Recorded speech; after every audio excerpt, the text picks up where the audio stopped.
الحمد لله نحمده ونصلي على رسوله الكريم اما بعد فاعوذ بالله من الشيطان الرجيم بسم الله الرحمن الرحيم وأمر أهلك بالصلاة واصطبر عليها صدق اللہ العظیم۔ میرے محترم عزیز و دوستو، آج میں آپ کے سامنے قرآن حدیث کی روشنی کے اندر بے نمازی کا انجام بیان کرنا چاہتا ہوں۔ حقیقت بات تو یہ ہے کہ کون شخص ایسا ہے کہ جس کے سامنے بے نمازی کا انجام نہ آیا ہو، کیونکہ اسلام کو آئے ہوئے ہی صدیاں گزر چکی ہیں۔ تمام باتیں خاص طور سے نماز کے بارے میں تو ہمارے سامنے آ ہی چکی ہیں کہ اس کے چھوڑنے والا گناہ عظیم کا مرتکب ہوتا ہے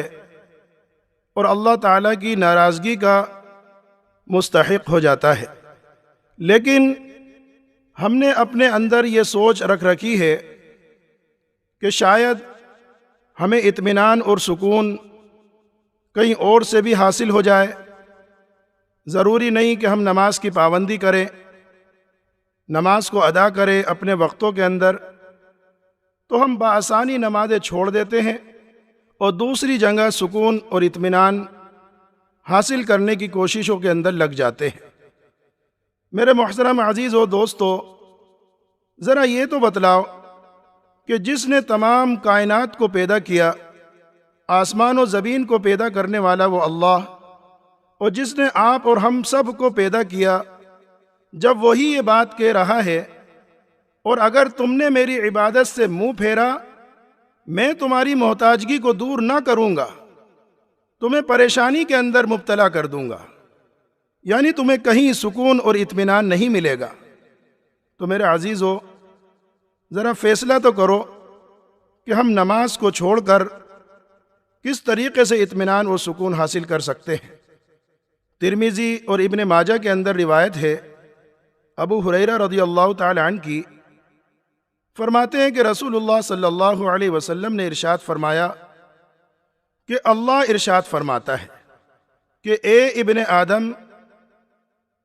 آدم کے بیٹے، اگر تو نے میری عبادت کے لیے اپنے آپ کو فارغ کر لیا، میں تیرے سینے کو غنا اور استغنا سے بھر دوں گا اور تیری محتاجگی کو دور کر دوں گا، اور اگر تو نے ایسا نہ کرا تو میں تیرے سینے کو فکر اور شغل سے بھر دوں گا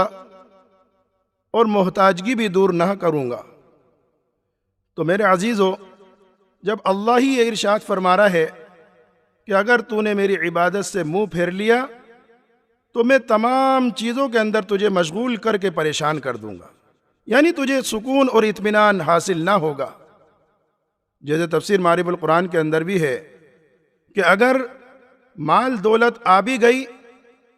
تو اس کے ساتھ حرص بھی آتا رہے گا، تو آدمی محتاج کا محتاج رہتا ہے۔ حضرت عبداللہ ابن مسعود رضی اللہ تعالی عنہ فرماتے ہیں، میں نے نبی کریم صلی اللہ علیہ وسلم کو یہ کہتے سنا ہے کہ جو شخص اپنی تمام فکروں کو ایک فکر آخرت کی فکر بنا لے تو دنیا کی تمام فکروں کی کفالت اللہ تعالیٰ خود کر دیں گے، اور اگر وہ اپنی فکروں کو دنیا کے مختلف کاموں کے اندر لگائے رکھے تو اللہ تعالیٰ کو بھی اس بات کی کوئی پرواہ نہیں کہ وہ فکروں کے کسی جنگل کے اندر ہلاک ہو جائے۔ تو میرے محترم، کیا ہمارا آخرت کا یقین کمزور ہے؟ کیونکہ یہ بات بھی حقیقت ہے کہ اگر آخرت کا یقین کمزور ہو تو اعمال کے اندر خود بخود کمزوری آ جاتی ہے، کیونکہ ایمان کی صحت کے لیے ضروری ہے آخرت کا یقین ہمارا پختہ ہو۔ یہی تو وجہ ہے کہ نبی کریم صلی اللہ علیہ وسلم کے جاں نثار صحابی، کیا وہ دنیا کے اندر نہیں تھے؟ ان کو تمام کاموں نے کیا نہیں گھیر رکھا تھا؟ حضرت فاروق اعظم رضی اللہ تعالی عنہ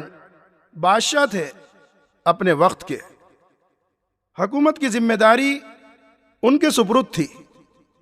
انہوں نے فرمان جاری کرا تمام عمال حکومت کو کہ تمہارے سب کاموں سے زیادہ اہم کام میرے نزدیک نماز ہے۔ تو میرے محترم کہ حضرت فاروق اعظم نہیں جانتے تھے کہ حکومت کے کام کتنے بڑے ہوتے ہیں، تو ہمیں کون سے کاموں نے ایسا مشغول کر دیا جو کام ہماری نمازیں چھٹا دیتے ہیں۔ عروہ بن زبیر جب کسی وزراء اور سلاطین کو دیکھتے، ان کی نظر ان کی مال دولت کے اوپر جاتی، تو گھر میں آتے اپنے گھر والوں کو نماز کا حکم کرتے اور قرآن کریم کی آیت پڑھ کے سناتے، وَأْمُرْ أَهْلَكَ بِالصَّلَاةِ وَاصْطَبِرْ عَلَيْهَا۔ خود فاروق اعظم رضی اللہ تعالی عنہ بھی رات کو جب نماز کے لیے کھڑے ہوتے تو اپنے گھر والوں کو نماز کے لیے بیدار کرتے اور قرآن کریم کی یہی آیت سنا دیتے، وَأْمُرْ أَهْلَكَ بِالصَّلَاةِ وَاصْطَبِرْ عَلَيْهَا۔ تو لوگوں ہم فیصلہ کریں کہ یہ لوگ بھی تو تھے جن کو اللہ تعالیٰ نے حکومتیں دے رکھی تھی، حکومت کے کام کی ذمہ داری ان کے سپرد تھی، لیکن اس کے باوجود نماز کو ان لوگوں نے سب سے اہم سمجھ رکھا تھا۔ اللہ تعالیٰ ہم سب کو صحیح سمجھ کی توفیق عطا فرمائے۔ وآخر دعوانا ان الحمد للہ رب العالمین۔ دوستو، اگرچہ آپ نے ہمارے اس چینل کو ابھی تک سبسکرائب نہیں کیا تو ویڈیو کے نیچے سبسکرائب کا ریڈ بٹن کلک کر کے ہمارے چینل کو سبسکرائب کریں، اور ہاں، ساتھ ہی بیل آئیکن کو ضرور دبائیں تاکہ ہماری آنے والی ویڈیوز آپ تک پہنچتی رہیں۔ شکریہ۔